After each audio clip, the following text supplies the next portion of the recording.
What's happening with everybody, man? I know it's been a little second since we done tapped in on the podcast side.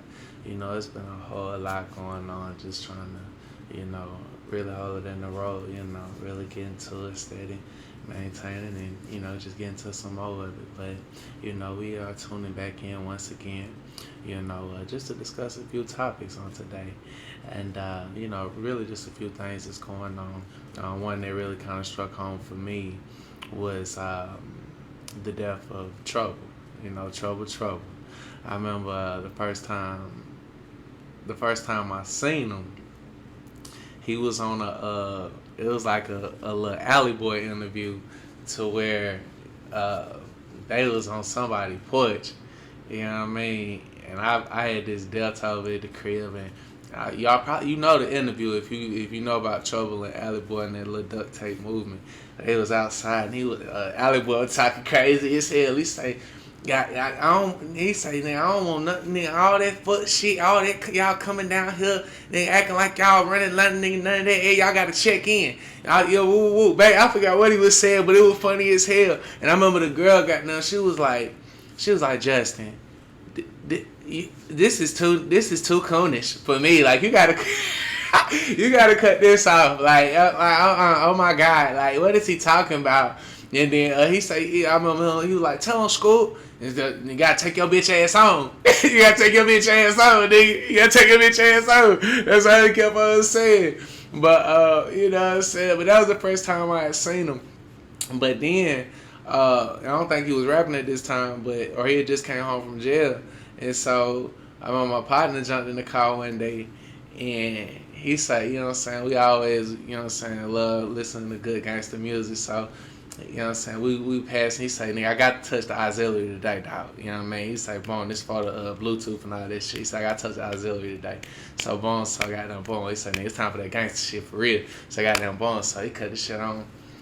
And all I hear clips loading up. You know what I'm saying?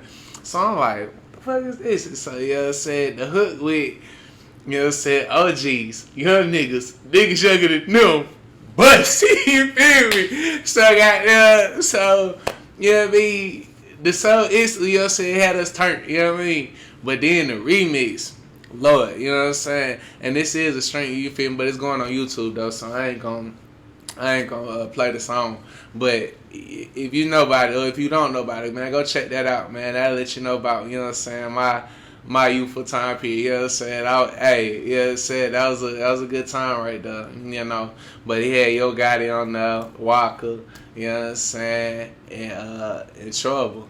And I think like Trade the Truth was on there too, but the video hard. They went to all their hoods, you know what I'm saying. It was just a real video, man. But you know what I'm saying, after that, you know what I'm saying, really kind of a few more hits that stick out to him, you know what I'm saying, to me.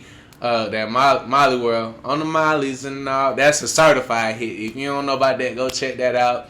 And They're Ready. Oh Lord, when They're Ready drops down, They're Ready was it right there. You know what I mean? That, of course, they had the infamous Dolph diss on there. You know what I mean? That was the first time Dolph really kind of let it be known. Like, he wasn't really rocking with them at all. It already kind of been said, but he was keeping it kosher. But then he turned, you know what I'm saying, on there, you know what I'm saying, nigga, that were cool when the time for gangster is the police, because, you know what I'm saying, youngster said he's going to slap him and all this, that, and the third. But, you know what I'm saying, that's neither here nor there. I always looked at Trouble like I knew he was a factor down there, even though I don't know him and I don't be in Atlanta like that.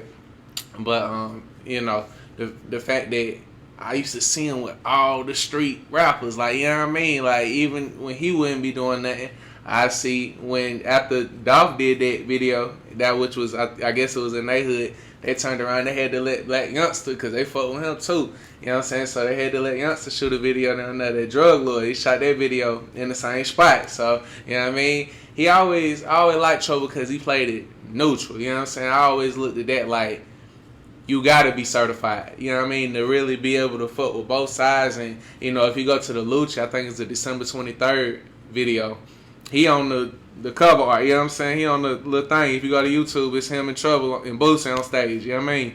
And then if you look at Ready, obviously he fuck with Young Thug, you feel me? So it's like, boom, I always looked at it like, damn, bro, gotta be like a bridge in Atlanta, somebody that all of them respect to the point where he can do the both side thing, because you know a lot of folks, especially in today's time, they with the you gotta choose a side, you know what I mean, this all that type shit. So you know what I mean, I always looked at them like, damn, bro, gotta be solid as hell. You know what I mean? I almost looked at it like a rites of passage. You feel me? For the you come going down there fucking with the street niggas. You know what I mean? Or you in the street lane. Shit, if you ain't did nothing with trouble, if I ain't seen you around trouble, shit. You know what I mean? When he came out, he was dissing the hell out T.I. and everything, you feel me? But, you know what I mean, really giving them hell, going in on them, you know what I mean? But, you know, that's neither here nor there.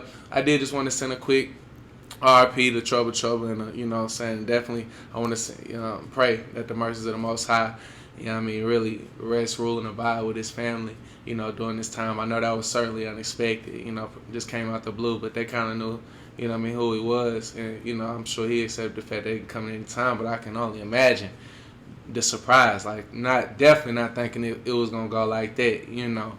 So, you know, I hate that, but you know, definitely RIP to Trouble. You know, moving forward, you know, like we're not gonna be here long. It's gonna be a little quick stream for you, and we're gonna throw this on the Spotify as well. Probably pop back later on this week, cover a few more topics. But Brittney Griner update. As y'all know, it's Pride Month, you know, so they really pushing for it now. You know what I mean? They really going in for it. If you go back to one of my earlier videos that I actually did, or matter of fact, on the previous podcast, if you go check out either the first one or the second one, I think I got all them on the cover art. But if you check it out, basically talking about how it would play out, and I definitely wasn't expecting a young lady to be in jail for this long, you know. And with it being Pride Month, they really going in. They teamed up with the NBA, because I hate to say it, but the WNBA really kind of irrelevant right now, you know. And so they obviously haven't been enough, because if she was really a factor, obviously she would be home. But you know, so they got the NBA involved. They wearing the shirts and this, that, and the third. But as I looked into it a little bit more, they basically saying it's a holdup because it's another American citizen over there, I think named Wheeler or something like that. But he's supposed to be innocent too, but he got sentenced to 16 years. And so it's like he really can't. They look at her as so insignificant that she can't really, or such on the same level as bro. Let me not say insignificant. They look at her on the same level as him. Like, damn, he can't jump. She can't jump him and coming back. And they hadn't been fighting for his case, so it's like, how we gonna fight for her? Like, who is she? You know? And so that's how they looking at it. But so she trying to get it tied into where both of them can come home. But you know, that's still crazy. And you know, I look back at it. I look at it, if she was, in my opinion, if she was a feminine woman, you know, or she was something like a dainty, small, attractive, something like that, I don't think they would have pressed her this hard. I think she would have been back home, or they would have made a fight or concerted effort to go ahead and get her back much swifter than this. But that's just part of it. You know, that's the role she chooses to play. And it's interesting how everything comes into play. But, you know, with this being a month, if they don't get her home this month, it might be a little ugly for her. Like, because I think she's been locked up since February. So, you know, definitely want to just send my condolences out there. Not condolences like she dead or nothing, but, you know, I mean, to her family and everything like that. I'm sure she going over there to hoop. She go over there to get a little money, you know what I'm saying, come on back to the U.S. But, you know, if she ended up getting detained for some marijuana-like substance, I think she was just vaping over there, which ain't even nothing terrible like that. But, you know, it just so happened she went over there in the midst of a war.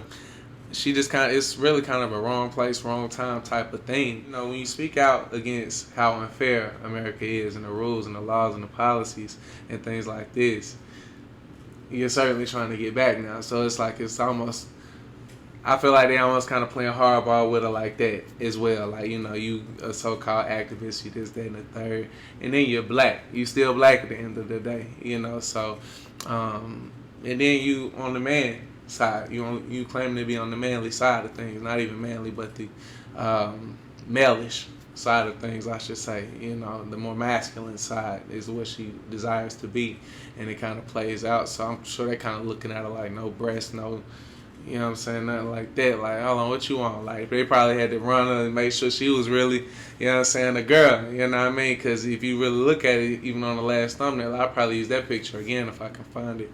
But, yeah, she was really looking like a little dude on us. So, you know, I hate that for her. But, you know, definitely tell me what you think about that. And, you know, send one up for Brittney.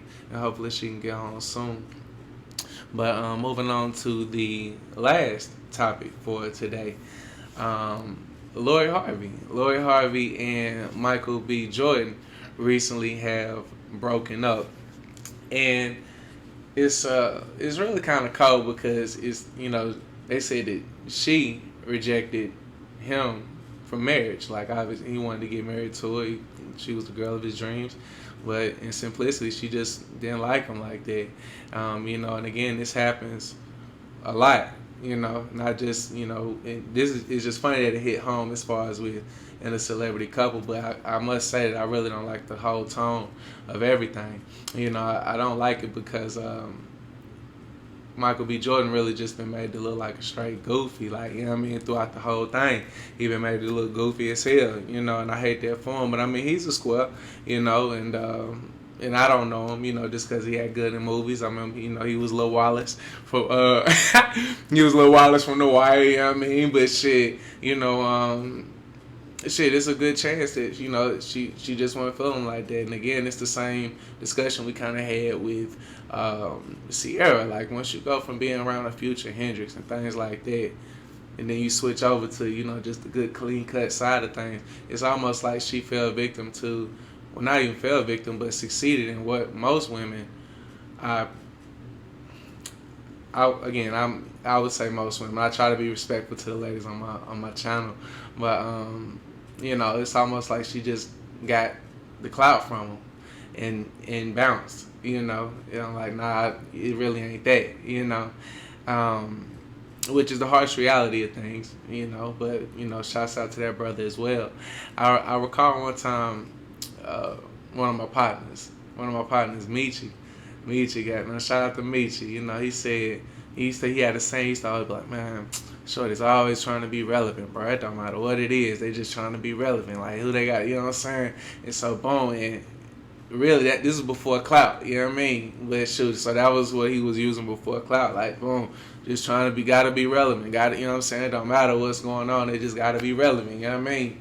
And so that's definitely what transpired in this case. And, you know, oftentimes I see this going on with so many of you know, women, especially like in workplaces and things like this. You know, that's really kind of a pet peeve of mine, when, you know, making this woman more important than what she is. You know, she definitely beautiful. Definitely, I understand it, right? But it throws things out of whack when you sweating her like this and you allowing her to run things and do whatever that she desires to do. And she can smell that on you, that you look at her as the supreme prize. Like, you know what I mean? Like, damn, like, you really treating her. She gets special privileges, special attention. Nose just wide open. That's what the old folks used to call it. Nose just being wide open.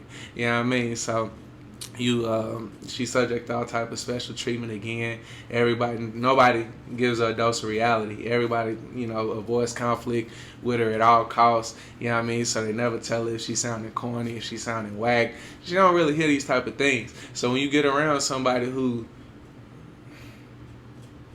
can tell you about yourself, and really from that cloth that can really say that, you know what I mean, and you not looking at them like, nigga, what? You know what I mean? It's a game changer, you know what I mean? And I kind of look at that as how, you know what I'm saying, not even Future, because Future, it's like, well, he's a trick himself, you know what I mean? But he's still a fly ass one though, you know what I mean? For sure. You know, Future Hendrix fly as hell out this motherfucker. So it's no surprise to me that he hit back to back, you know what I'm saying? He turning them up, Sierra.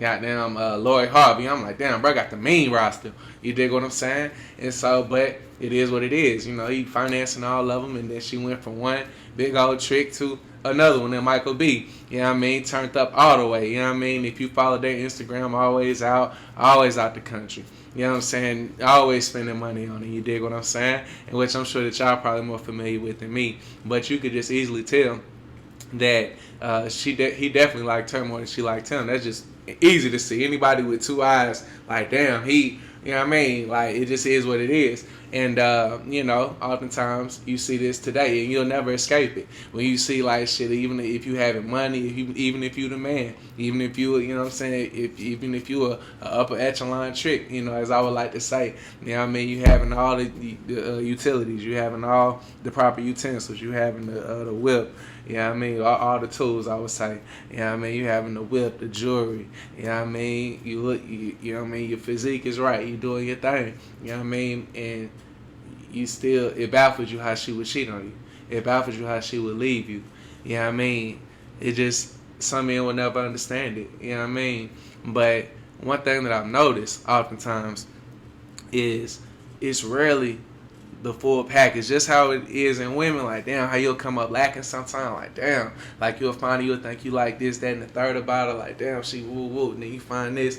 But, you know, ain't nobody perfect. You know, we're definitely not saying that, but it's just certain things like, boom, you probably get around, and a lot of dudes is the same way. I definitely don't hang around a lot of men, you know what I'm saying, like that, because it's not a whole lot out here that's really certified, that's really authentic, you know what I mean, and really standing on morals and principles that I would consider from my cloth.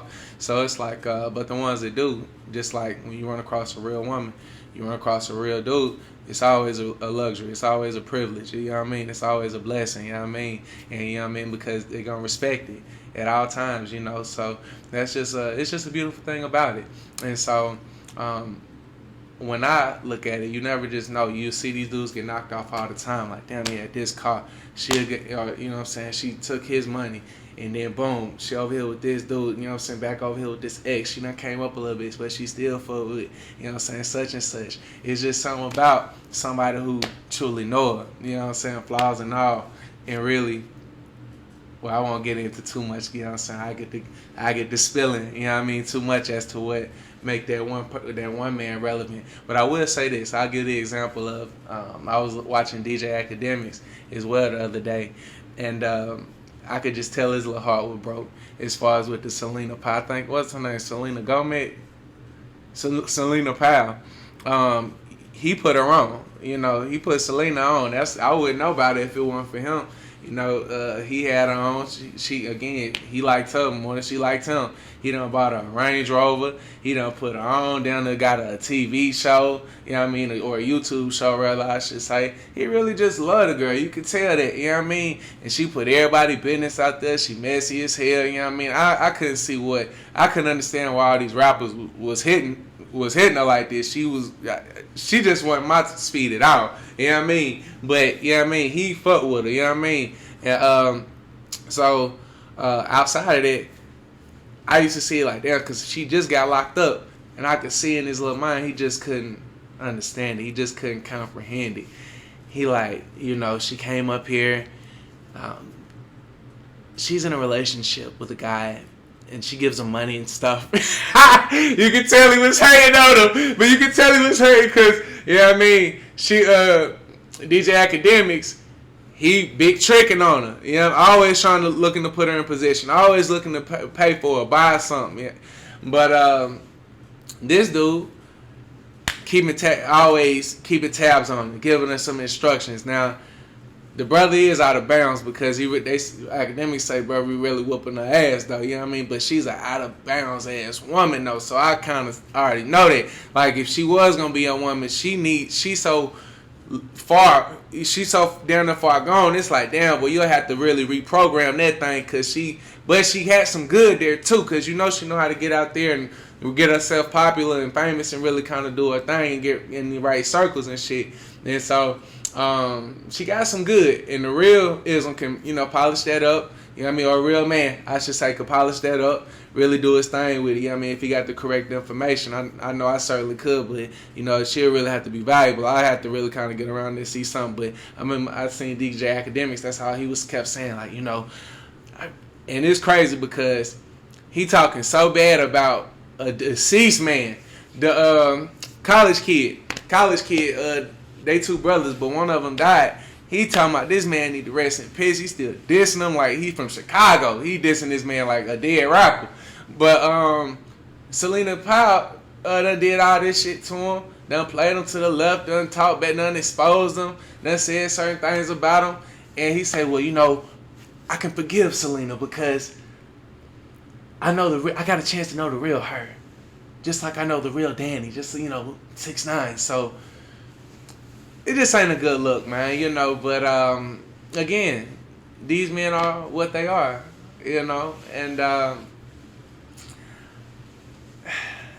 I guess it's just some things that they won't understand. I could see Akademiks trying his best to wrap his mind around the whole thing. Like, damn, why does she continuously get like, I don't understand. Like I told her, like she wants to be in that. I just can't understand it. Probably never will, But it is what it is. But shout out to Akademiks too, because he's definitely proficient in a lot of things. But women just ain't one of them. And I'm gonna kind of tie it in, but that's gonna be another message though. But I just kind of wanted to keep this at a brief little Trill Talk, little podcast. But a lot of these things, just because a person is qualified to speak in one area, doesn't make them qualified to speak in another. So oftentimes when these men are getting on, I'll put it to you like this. I heard Vlad say, he was talking to Boosie about something. He was like, well, and it's so funny to me because Vlad, he studies all the gangsters to the T. He done had them all on his platform, this, that, and the third. So he almost feels like he knows them, and he feels like he's better than them. It's so crazy because mentally he feel like he's sharpening them because for one, you won't hear incriminating yourself talking all this stupid ass shit. Oftentimes you can't talk good. You getting out on this bid. You don't know how to really make money for yourself after this because you're definitely not looking how you was like back in your day. So you got this, and then you can just tell how he speaks because he's always tying his stories in like it's equivalent to what they've done in the streets, and it's almost like, Vlad, damn, be quiet sometime, but that's just how he feel, and it's his platform. But he was talking to Boosie, and he said, but dang, when it comes to the pimping, boy, that's the hardest job. I couldn't do it. You have to be everything. Woo, woo, woo. How Vlad be talking. You got to be everything. This, that, and the third, and talking what little he knew about what he considered to be the game. And he was just kind of saying that, and he was like, man, that's the hardest job. And, I just couldn't do it. And that's the first time I heard him bow down to something. Like, damn, everything else, Vlad considers himself brilliant. Like he can do anything, but when it comes to these women, I can't understand that. Another big trick. If I ever get a Vlad TV interview, I'm gonna ask him how much a year he spent on pussy. If he had to give me a round ball estimate, how much do he spend a year on women? Well, damn, I'm gonna have to cut that out. How much do we spend a year on women? So shit, because I'm sure it's up there. Probably half the check he getting going to a few young ladies. You know what I mean? But that's just the benefit of being in position, having the money necessary to go ahead and be the trick that you always or that you desire to be. Most men want to be that anyway. So it's like shout out to Vlad that he's in position to be able to actually pull that off. But going back to Akademiks, he won't ever understand it. Vlad won't ever understand it. Shit, chances are, your boyfriend or your baby daddy probably won't ever understand it neither. You dig what I'm saying? But we'll leave that there just for now. But I really just wanted to tap in and kick it with y'all right fast, and we're really gonna be popping back with some new videos very, very soon, man. I'm gonna start doing some reviews on some shit. We definitely gonna start. But really, just anything that's relevant. I like to speak on it, but when I give you the just Trill Talks, obviously we're not cussing on them because I like to push the education in those lanes. I like to push the education and also push conversation. So I really kind of jump in. I want to actually show you that no profanity can be used, that you can actually speak eloquent and fluent on a topic to where people can actually understand you. White folks can actually understand you. People with a brain can actually understand you. You know what I mean? Because that's going to get you or take you a lot further than just speaking Ebonics. Being proficient in that particular language, and so and it'll save you from a lot. Get you, what I'm saying, if you're a good little dude, good shit, get you a job, the whole nine. You know what I mean? So a lot of things you can bypass. And I do got my degree in communications, and so you can definitely go ahead and get you some certified communication skills from what many would deem to be an expert. But At least that's what your shawty say anyway, you did. But, you know, shit, we'll leave that there for now. But definitely tap in, like, subscribe. And, you know, until next time, you know, definitely be blessed.